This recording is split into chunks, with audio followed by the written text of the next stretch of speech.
I met him several years ago. L.A., do you remember up in Toronto with Richard Serrett?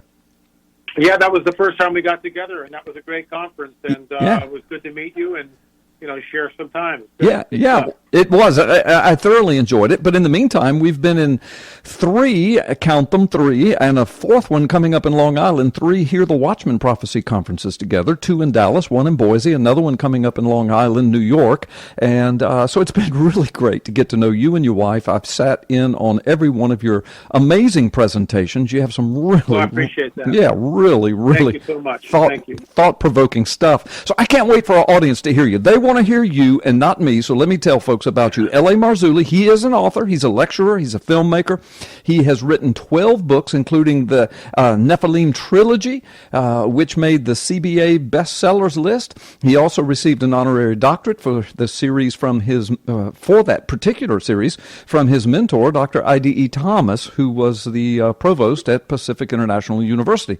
He was also honored with a Gold Medallion Award from Chuck Missler, and Chuck is a friend of mine as well, at the K-House Conference in 2014. And his series on the trail of the Nephilim 1 and 2 are full-color, oversized books which uncover startling evidence that there has been a massive cover-up of what L.A. believes are the remains of the Nephilim, the giants mentioned in the Bible. And boy, people have a lot of questions about that. I mean, the internet is continually aflame with that.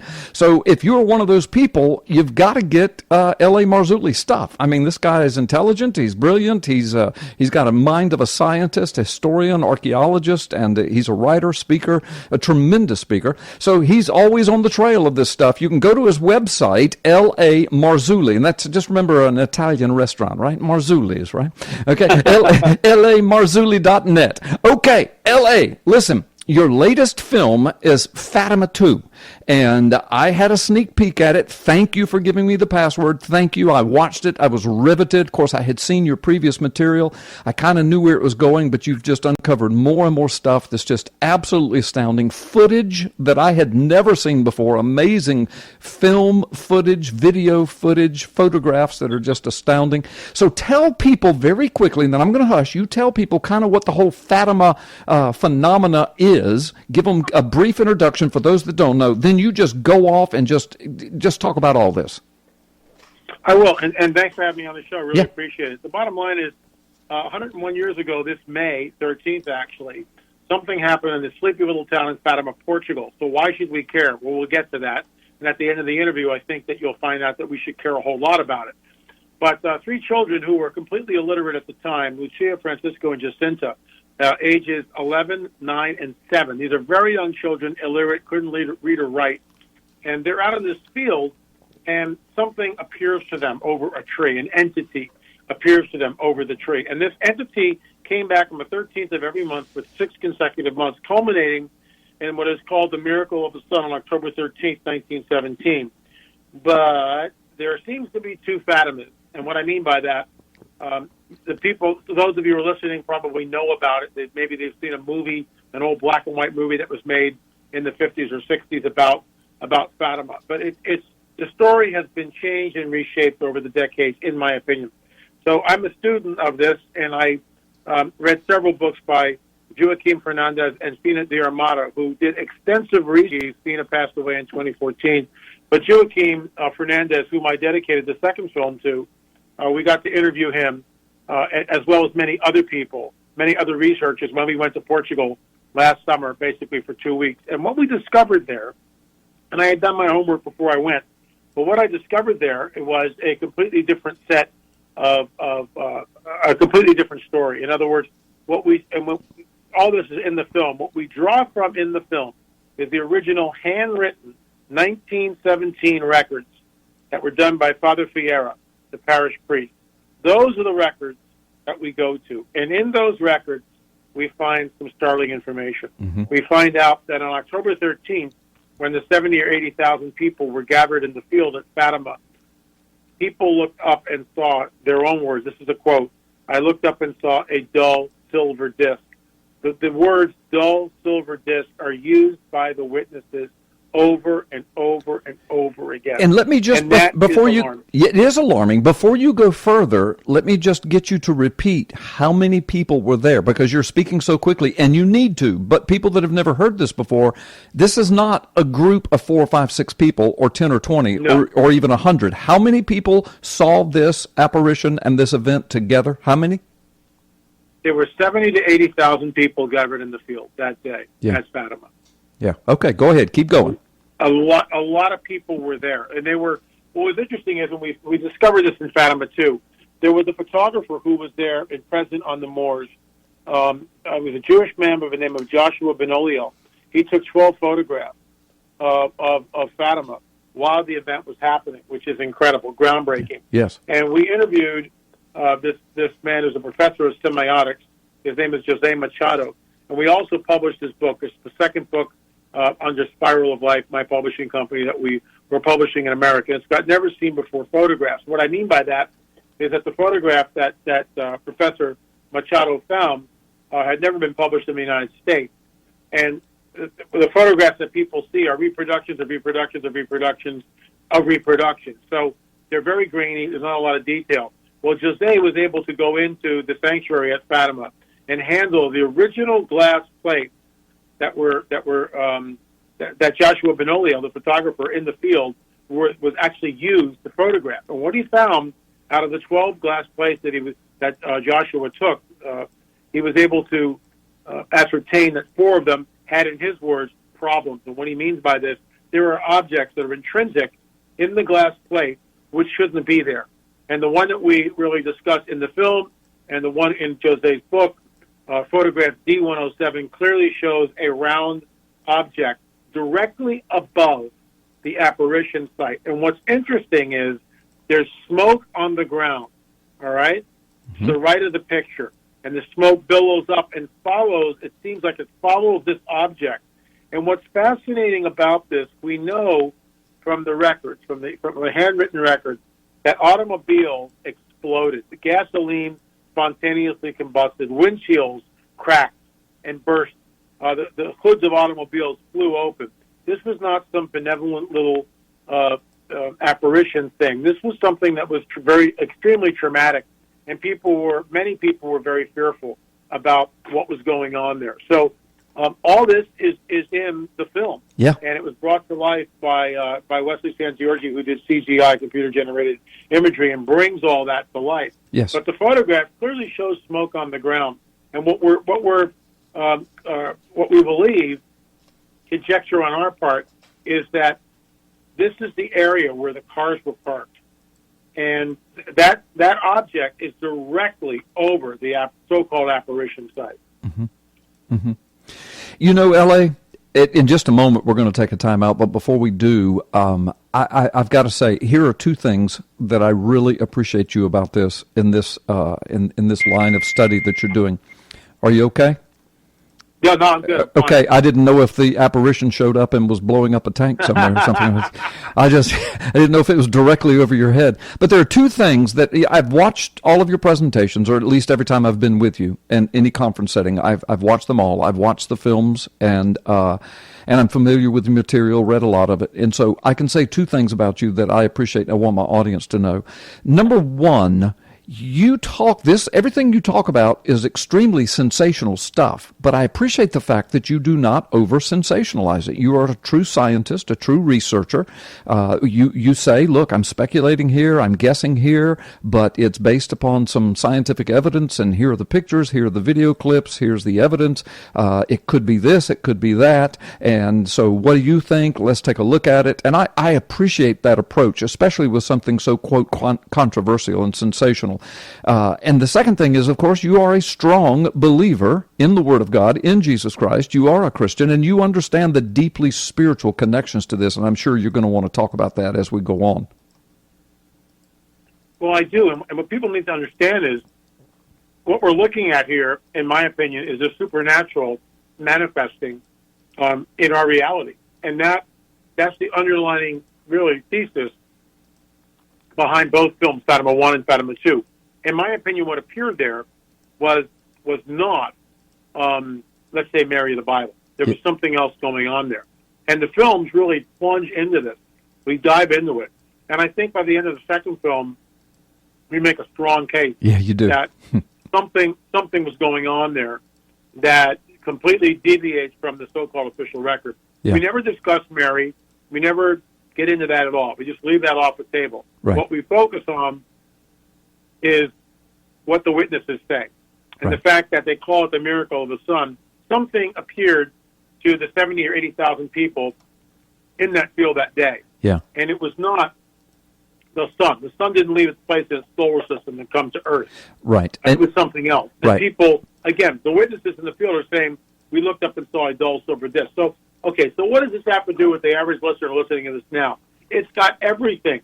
At the end of the film, towards the end of the film, before I weigh in and sort of close out the film, I present a compilation of so-called sun miracles and apparitions from modernity, from the present day, the last 20, 30 years, okay? Yes. And you listen to the people and the hysteria and the absolute chaos going in as they're experiencing something supernatural. Yep. I am a biblical literalist. I believe that the word is literal. I believe that the supernatural is all too real.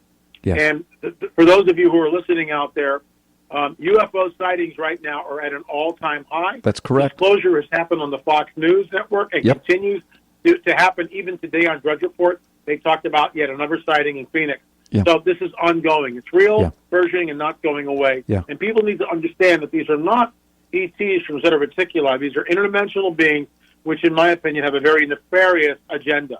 I agree. Extremely nefarious agenda, and it links back directly into biblical prophecy. It does, absolutely. We've got to take a time out. I'm hearing the music right now. And on top of that, though, L.A., when we come back, we're going to get deeper into this, so folks, you don't want to go anywhere. But the bottom line is, L.A., you and I both know we're living in the most prophetic time since the first coming of Jesus Christ. And if you leave out the UFO sightings and everything else, the prophecies that are coming to pass or in the process of it right before our eyes are astounding. Then when you factor in this manifestation that's going on all over the world, and I think that's very biblical, this is astounding. So we can't wait to hear more of what you have to say. So will you hang in there with us for a few moments, brother?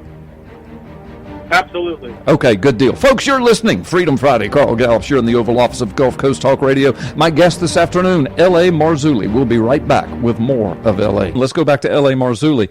L.A. Marzulli, dear friend of mine. We've been in a lot of conferences together. He's extremely popular everywhere he goes. People crowd around to hear his latest presentation. He's an author, a lecturer, a filmmaker. He is a born-again believer and a deep student of the Word of God. But he's also a deep, deep researcher and student of this Fatima phenomenon. And that happened over 100 years ago, but continues in various ways, we believe, to manifest itself. A lot of people believe that it is, UFO related, etc. L.A., and I'm going to speak for him, and you can correct me, L.A., if I speak incorrectly, but L.A. and I believe, based upon conversations we've had, that this is very spiritual. This is very demonic, even ties into the prophetic. So here we are, L.A. Before we jump back into your information, tell people where they can find you, about your latest film, Fatima 2, which is amazing. I've seen the whole thing, and the video footage in it is amazing. You've got some heavy hitters that you interview. I mean, the thing is done just brilliantly, brother. Tell people where they can get that. Tell people where they can find you. Well, I appreciate it. Thanks so much, Carl. It's lamarzulli.net, www.lamarzulli.net. Marzulli is M-A-R-Z as in zebra, U-L-L-I. lamarzulli.net or thewatchmanchronicles.com. The Watchman, singular, thewatchmanchronicles.com. Okay, good deal. And folks, you can go to freedomfriday.carlgallups on Facebook, and I've got both of those websites embedded there so that if you forget all of that, if you're driving down the road right now, you know how to get to my Facebook page that's live linked to this show, and it's all right there as well. All right, L.A., so back to the Fatima apparition. This new movie you've got is astounding, Fatima 2. I agree, it's demonic, it's deeply spiritual. People have got to be able to see that when they look at this. So many people have witnessed this. One crowd alone, 70 to 80,000 people, and there's pictures. There even some video footage of latter apparitions in modern day. But tell us about this so-called. You talk about the fourth witness who had all but vanished from official record. But you've got something astounding to tell us about that. Oh, this is incredible. Fina Di Armado, who passed away in 2014, started looking into the Fatima apparition. She was a Portuguese national, and so she made many trips to Fatima, and she's written several books and teamed up with Joaquim Fernandez, who we did interview for the film. We also interviewed Fina Diarmato's daughter in the film, who really is acting as a spokesperson now for her mother, which is fascinating.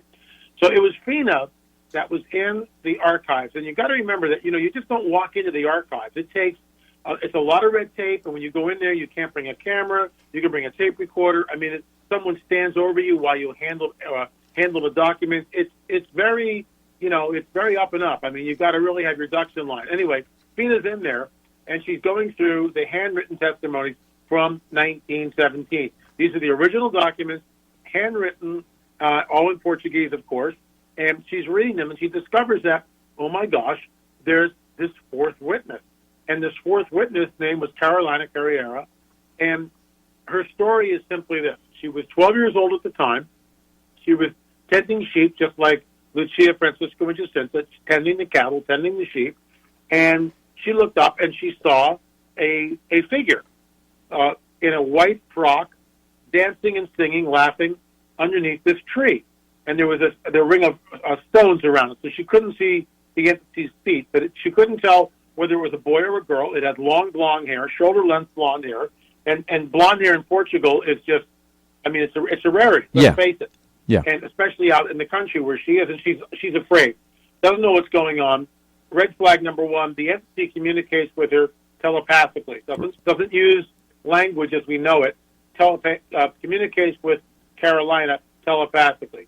Red flag number two: as this is going on and the entity is calling her to come to it, Carolina looks around at the sheep. She's very concerned for the sheep, the cattle, and she notices that the sheep seem to be paralyzed. Red flag number two. Mm-hmm. When she turns back, and this is the huge red flag number three, above the tree, the figure is no longer there on the ground. And she looks up above the tree. She sees the figure floating above the tree. Right. Now, this is obviously not something that's normal. And this is the same apparition site, the same tree where the apparition allegedly would appear just a few months later to Lucia, Francisco, and Jacinta. And so the only people, again, this is why it's so important to go back to the original 1917 records, because when you go later on, everything begins to be managed. But no one was managing this in 1917. You had one parish priest, Father Fiera, and and the other priest, Father Formigao, who was also there. It's all handwritten documents, and this is what Fina discovered. So she realizes that there's a possibility that the fourth witness may still be alive, as Lucia was still alive. Mm-hmm. So she went and sought out the fourth witness, and the fourth witness was alive. And we have a picture of that we show in the film, picture of the woman, and obviously her testimony as told by Fina Diarmato, who actually was able to talk to this witness. So the bottom line is, the reason why we bring this up, Fatima is complicated. It's not this simplistic thing where secrets are told to the children. In fact, we discovered, although we never go into this in the film, but I just left that as a sidebar because it gets into the whole Mary thing. The secrets come much later. Yeah. The secrets come in 1928 when Lucia, at this time, has been cloistered in a convent, basically, and given a gag order. She's not allowed to speak to anybody except her confessor and Mother Superior. A vow of silence, as it were. How convenient is that? So that's when the so-called secrets of Fatima emerge. But we don't touch that, although it could be another film.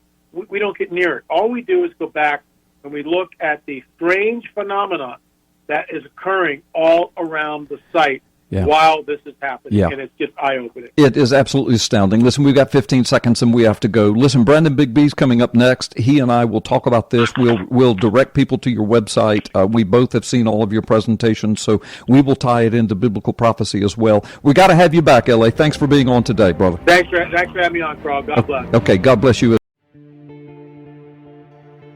American Survival Wholesale is proud to sponsor this ministry and their efforts to shed light on the issues that face our nation. As a veteran and Christian-owned and operated company, we support the freedom to express these Christian principles. We all understand the importance of being prepared. After witnessing the devastation of Hurricanes Harvey, Irma, and the wildfires that affected so many. Please support this ministry by clicking on the link below and check out the amazing alt media package for our listeners.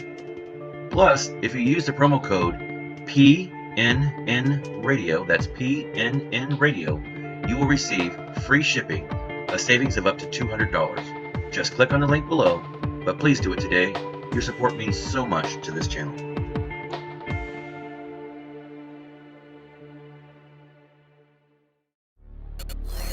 The Satanists wanted to install their own tribute, a pagan idol, on the Capitol grounds, right next to the Ten Commandments.